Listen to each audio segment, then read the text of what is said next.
Hola chicos, en este vídeo vamos a seguir con las pruebas que avalarían el hecho de la evolución y bueno, pues vamos a empezar hoy con las pruebas embriológicas. Em, si comparamos los embriones de vertebrados en diferentes fases, es decir, en las etapas iniciales, en las etapas más desarrolladas y en las etapas finales de los embriones de peces, anfibios, reptiles, aves y dos mamíferos, que en este caso tenemos el cerdo y el ser humano, veremos que dichos embriones en etapas iniciales son muy similares. Digamos que las primeras fases del desarrollo embriológico de las especies emparentadas son similares, pero que, sin embargo, a medida que se avanza en el desarrollo embrionario, los embriones de vertebrados se van diferenciando. Daos cuenta que los mamíferos, tanto en el cerdo como en el ser humano, el embrión sigue siendo en etapas un poco más avanzadas bastante parecido, ¿vale? Aquí veis que son muy parecidos. Eh, Eso es porque ambos somos mamíferos, tanto el cerdo como el ser humano somos mamíferos, estamos más cercanos evolutivamente que los mamíferos al resto de vertebrados. En cualquier caso, en etapas iniciales, ¿vale? Los embriones, nos tenemos que quedar con la idea de que los embriones de vertebrados son todos muy parecidos entre sí, lo que evidenciaría el proceso de la evolución. Por otra parte, tenemos pruebas biogeográficas, son aquellas que estudian cómo se distribuyen en función del lugar donde viven los seres vivos. Se ha constatado que al aumentar la distancia entre territorios o al aumentar el aislamiento de un territorio en concreto, aumenta la diferencia entre especies. Esto ocurre porque seguramente ha transcurrido el tiempo suficiente para que un conjunto de organismos hayan quedado separados y aislados de otros que pertenecían antes a la misma especie y hayan evolucionado de una manera diferente. Digamos que esto ya fue observado por Darwin. Darwin, que más tarde a lo largo del tema hablaremos de él, pues realizó la mayor parte de sus estudios en el archipiélago de las Islas Galápago y observó diferentes especies de pinzones, ¿vale?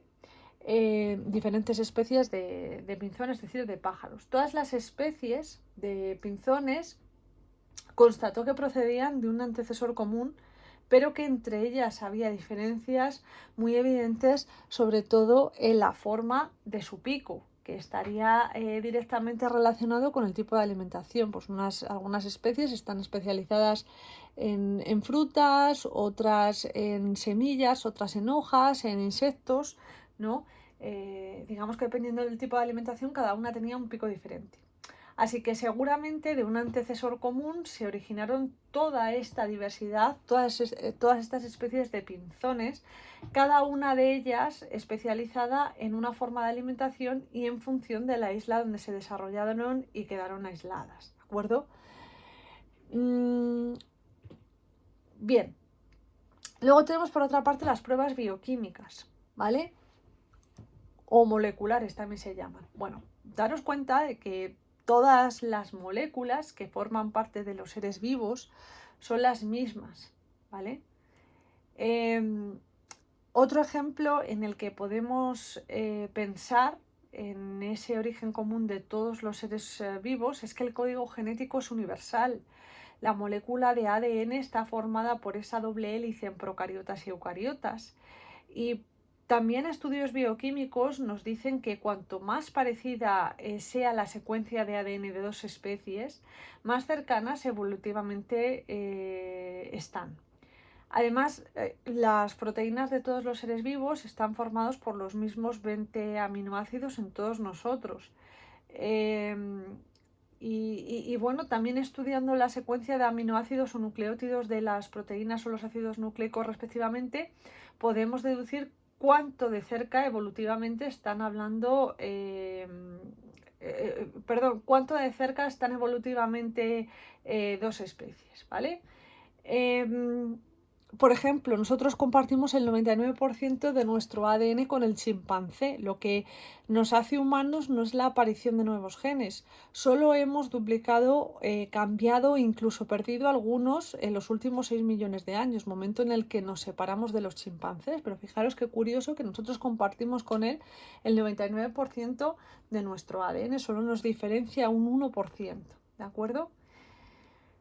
Y por último tenemos otras pruebas que avalan el hecho de la evolución. Hay veces en las que la evolución depende de la relación que se establezca entre dos especies. Este es el caso del mutualismo, ¿vale? Dos especies obtienen un beneficio mutuo como consecuencia de la relación que se establece entre ellas. Por ejemplo, en el caso de las flores y los insectos, ¿no? Porque las flores, bueno, los insectos facilitan la polinización en las flores y los insectos a su vez se alimentan del néctar de las flores, por lo tanto es una relación mutualista. La evolución de las dos especies se debe a un proceso de coevolución, ¿vale? De participación de las dos especies. Otro ejemplo que tenéis de mutualismo aquí que os pongo es la garcilla bueyera y el búfalo, ¿vale? Porque la garcilla bueyera eh, mm, cuando está llena de parásitos sirve de alimento le sirve de alimento los parásitos procedentes del búfalo, ¿vale? Se alimenta de los parásitos del búfalo y a su vez el búfalo obtiene desparasitación, ¿vale? Por parte de la garcilla bueyera. Es una relación mutualista donde es necesario que, bueno, que se establezca ambas relaciones para que las dos especies tengan un beneficio positivo, ¿vale? Otro tipo de relación que se establece entre especies es el parasitismo, en la que una especie vive a expensas de otra, de manera que una especie se ve favorecida, que la especie favorecida se la llama parásito, y a la especie perjudicada se le denomina hospedador, ¿vale? Por ejemplo, los pelícanos y los gansos comparten el mismo género de piojo, pero es diferente en las cigüeñas, ¿vale? Que están más alejadas evolutivamente, ¿de acuerdo? Por otra parte, hay ciertas especies que para asegurar su supervivencia se asemejan a otras en cuanto a patrones de coloración y formas. Digamos que han desarrollado patrones que alertan a los depredadores del peligro de ser comidas, recordándoles que son venenosas, ¿no? Como el caso de la avispa, la mariposa y la araña que tenemos aquí. Por lo tanto, la capacidad que tienen ciertas especies para parecerse a otras o a su propio entorno con el fin de asegurarse su supervivencia se llama mimetismo, ¿vale? Esta especie, aquí el autillo, ¿vale? Otus scops, es una especie que lo que hace es que sus plumas se asemejan mucho a la corteza del árbol, de tal manera que pasa desapercibida para los depredadores.